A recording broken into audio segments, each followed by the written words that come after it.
Imam Ibnu Qayyim al-Jauziyah rahimahullah mengatakan, hawa nafsu adalah kecondongan jiwa kepada sesuatu yang selaras dengan keinginannya.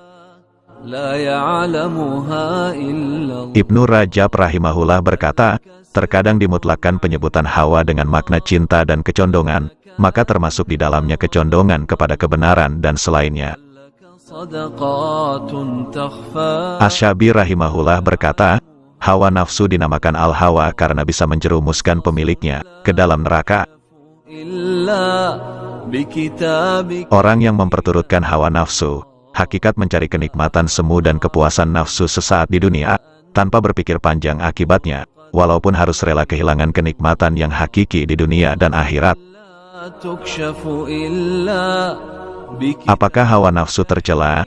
Ibnu Qayyim al-Jauziyah rahimahullah menjelaskan dalam kitab tersebut bahwa hawa nafsu diciptakan ada pada diri manusia guna menjaga kelangsungan hidupnya. Sebab, kalaulah tidak ada nafsu makan, minum dan nikah, tentulah manusia akan mati dan punah. Karena tidak makan, minum dan menikah, hawa nafsu mendorong manusia meraih perkara yang diinginkannya, sedangkan marah mencegahnya dari perkara yang mengganggunya dalam kehidupannya. Maka tidak selayaknya hawa nafsu dicela atau dipuji secara mutlak tanpa pengecualian, sebagaimana marah tidak boleh dicela atau dipuji secara mutlak pula.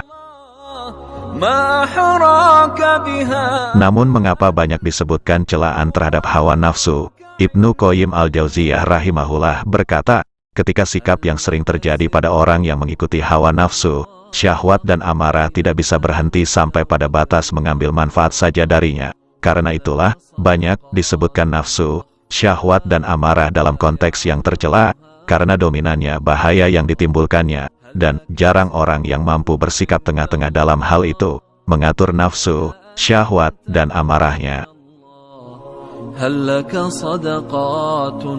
Ibnu Rajab rahimahullah berkata, bisa pula digunakan secara khusus untuk makna kecintaan terhadap kebenaran dan tunduk kepada Allah dengan mengamalkannya. Beliau juga berkata, makna yang dikenal luas di dalam penggunaan kata hawa nafsu secara mutlak, tanpa terikat dalam kondisi tertentu adalah kecondongan kepada sesuatu yang menyelisihi kebenaran.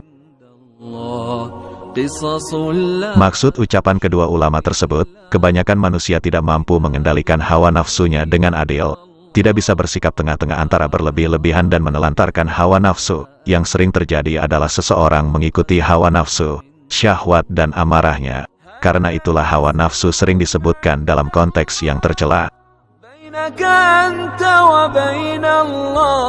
Kesimpulan tentang status hawa nafsu, pada asalnya hawa nafsu itu adalah kecondongan jiwa kepada sesuatu yang disukainya. Lalu jika condongnya kepada sesuatu yang sesuai dengan syariat, maka terpuji. Namun sebaliknya, jika kecondongannya kepada sesuatu yang bertentangan dengan syariat, maka tercela. Sedangkan jika disebutkan hawa nafsu secara mutlak tanpa terikat dalam kondisi tertentu atau disebutkan tentang celaan terhadap hawa nafsu, maka yang dimaksudkan dalam konteks itu adalah hawa nafsu yang tercela. Jadi, ia lawan atau kawan dalam menjalani kehidupan. Hawa nafsu yang terpuji ibarat teman perjalanan bagi Anda, sedangkan hawa nafsu yang tercela adalah musuh Anda. Celaan terhadap mengikuti hawa nafsu dalam kitabullah.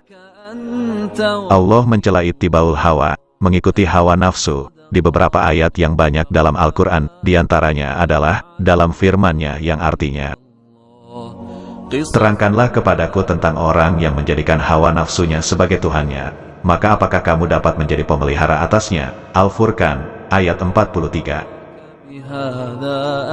Allah Ta'ala juga berfirman yang artinya, maka pernahkah kamu melihat orang yang menjadikan hawa nafsunya sebagai Tuhannya, dan Allah membiarkannya berdasarkan ilmunya, dan Allah telah mengunci mati pendengaran dan hatinya, dan meletakkan tutupan atas penglihatannya, maka siapakah yang akan memberinya petunjuk sesudah Allah membiarkannya sesat?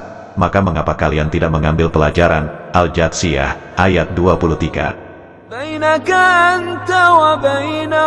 Allah Ta'ala juga berfirman yang artinya, maka jika mereka tidak menjawab tantanganmu, ketahuilah bahwa sesungguhnya mereka hanyalah mengikuti hawa nafsu mereka belaka, dan siapakah yang lebih sesat daripada orang yang mengikuti hawa nafsunya dengan tidak mendapat petunjuk dari Allah sedikitpun.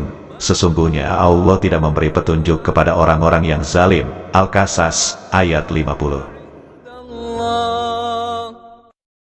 هل لك سر